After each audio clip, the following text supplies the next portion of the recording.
lendemain même de la mort de George VI, un groupe sombre réuni autour de Winston Churchill et du Major Attlee attendait l'avion de la princesse Elisabeth, devenue reine de Grande-Bretagne.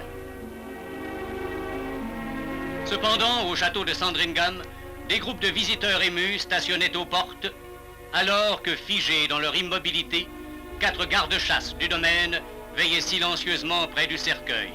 Autour de cet îlot de silence, l'artillerie tonnait. Dans toutes les capitales du royaume, les canons saluaient de 56 coups la mort de ce souverain de 56 ans.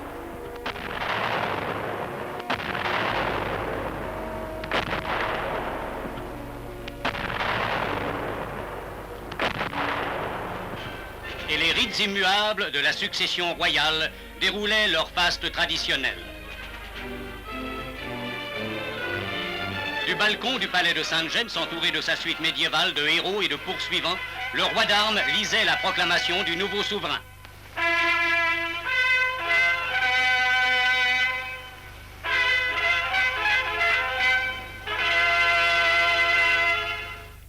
Alexandra Mary is now, by the death of our late sovereign of happy memory, become Queen Elizabeth II, by the grace of God, Queen of this realm, and of all her other realms and territories. En même temps, sur les marches de la Bourse, devant la foule qui avait envahi même les toits, les trompettes héraldiques adressaient le premier salut à la reine Élisabeth II.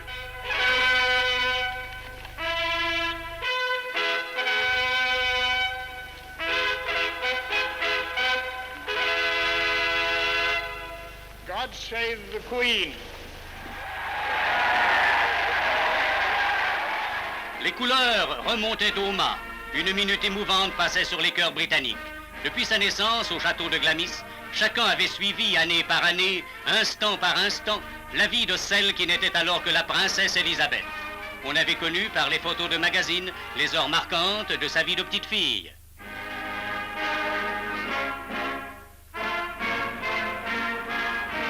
On l'avait vue en robe de cour au couronnement de son père. En scout girl, au milieu de tant de petites filles anglaises.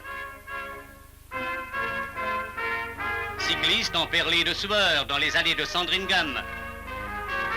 Cavalière satisfaite de ses premières chevauchées avec sa sœur Margaret. Conductrice d'ambulance pendant la guerre.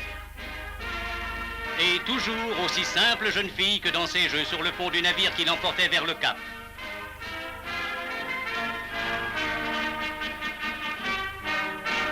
L'on avait connu plus tard ce visage heureux d'une jeune épousée. Puis ce visage sérieux et doux d'une jeune mère.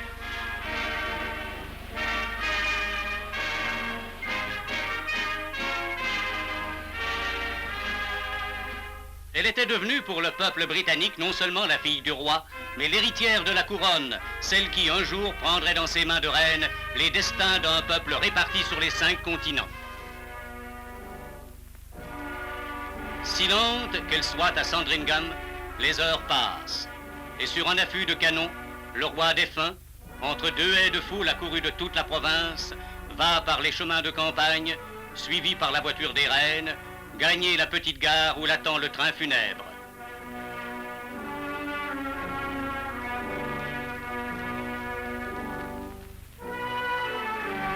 Tout le long du parcours, des foules en deuil, figées depuis des heures sur les talus de la voie, salueront d'un dernier regard ce wagon fermé qui porta déjà George V.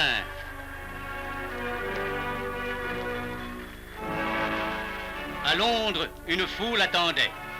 Devant les 3 reines, le cercueil, porté par 8 gardes, était à nouveau placé sur un affût de canon et le cortège s'ébranlait pour gagner Westminster Abbey, où depuis 900 ans bat le cœur de la nation britannique.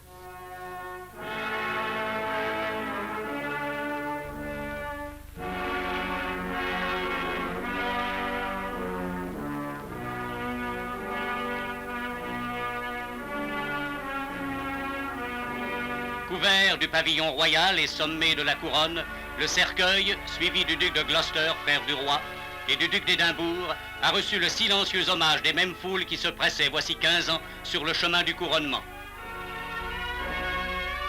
Et c'est toute la peine d'un peuple dont il avait gagné le cœur, qui accompagne dans ce voyage celui qui fut George VI et qui rejoint aujourd'hui sous les voûtes de Westminster tout ce qui fut un moment de l'histoire d'Angleterre.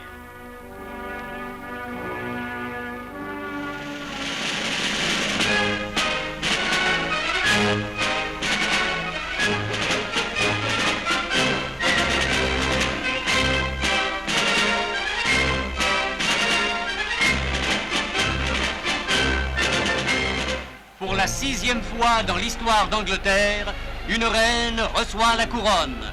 Grande journée pour le monde britannique qui vit ses plus belles heures depuis la fin de la guerre. Parti de Buckingham Palace, le carrosse historique où ont pris place la reine et le duc d'Édimbourg se dirige vers l'abbaye de Westminster entre deux haies d'une foule telle qu'on n'en vit jamais.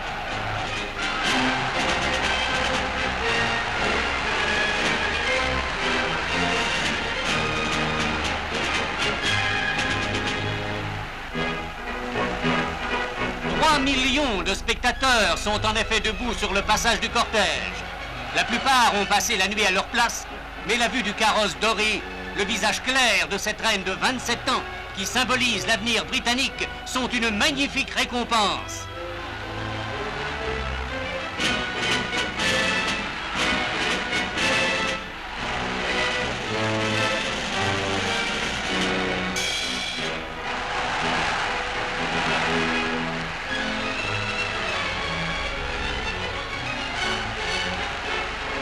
Devant l'abbaye de Westminster où bat depuis 900 ans le cœur du royaume, d'autres foules aussi denses, aussi haletantes. C'est là, dans ce sanctuaire, que se résume l'histoire d'Angleterre. C'est là que depuis les plus anciens âges, les souverains reçoivent la couronne et le sceptre. Dans cet apparat médiéval, Élisabeth II va être consacrée par la grâce de Dieu, reine du Royaume-Uni, de l'Irlande du Nord et des dominions d'au-delà des mers.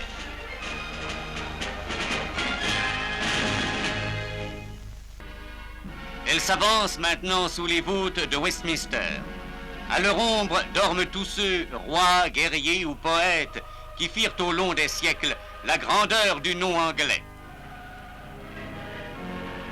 Lentement, entre deux haies formées par les délégués de 72 nations, les princes des plus vieilles familles d'Europe, les Rajas de l'Inde, les rois d'Afrique et les cheikhs d'Arabie, elle marche vers le sanctuaire.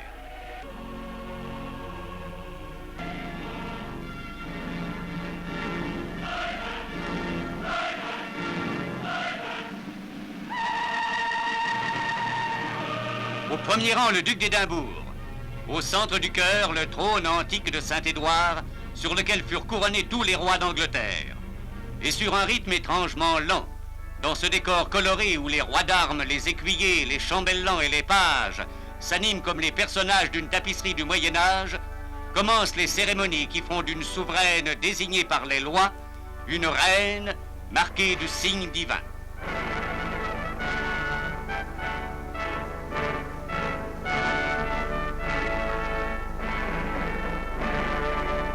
Sur l'autel, les insignes du pouvoir resplendissent.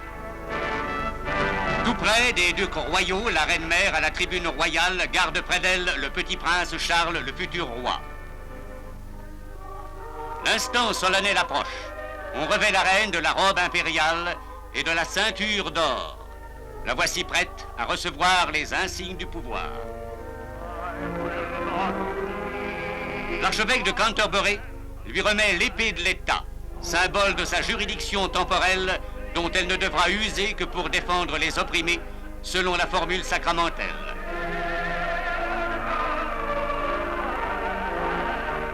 Le globe qui s'accompagne des mots, prenez ce globe et rappelez-vous que le monde est soumis à Dieu votre Seigneur. Le sceptre à la croix, symbole de la justice, et le sceptre à la colombe, symbole de la miséricorde.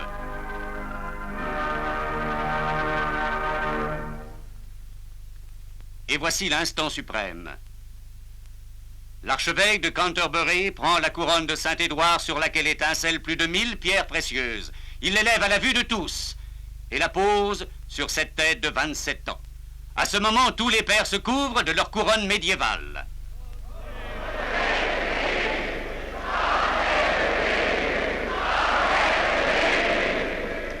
Spectacle étonnant qui veut qu'à l'époque atomique, les reines naissent encore comme en l'an 1000.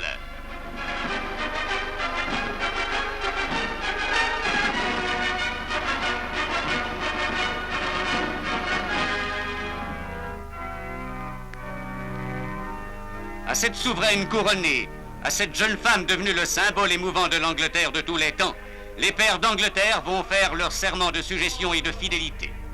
Quittant le trône de Saint-Édouard, elle gagne à pas lents le trône d'État, sur lequel elle recevra la promesse des grands de son royaume.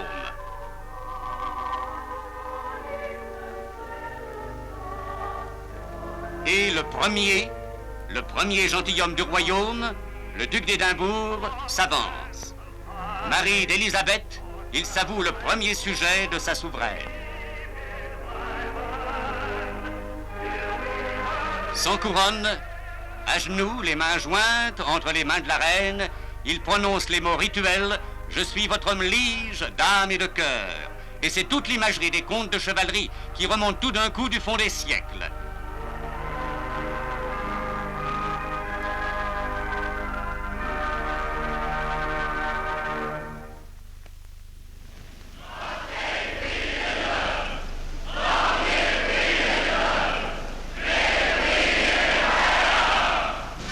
C'est fini. Au milieu des vivas et des fanfares, le cortège s'avance. Pour la 38e fois, le vieux décor de Westminster a vu la couronne descendre sur une tête. Précédé des porte-étendards, parmi lesquels le maréchal Montgomery porte les couleurs royales, précédé des chefs des gouvernements alliés à la couronne venus d'Ottawa, de Colombo, du Cap, de Karachi ou de Canberra, dont Sir Winston Churchill ferme la marche, la reine regagne son carrosse de conte de fées.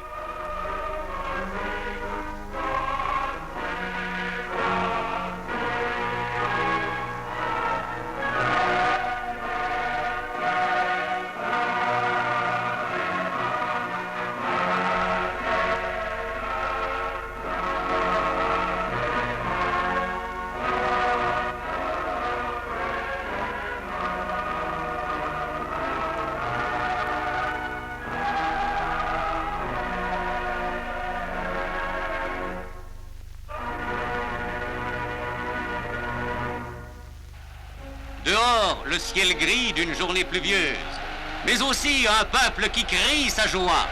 De Westminster à Buckingham, un défilé long de 3 kilomètres passe entre 3 millions de spectateurs enthousiastes. Parade fantastique où se rencontrent toutes les couleurs, tous les uniformes, tous les climats et tous les âges, et qui forment, comme le résumé prestigieux, des fastes du monde britannique.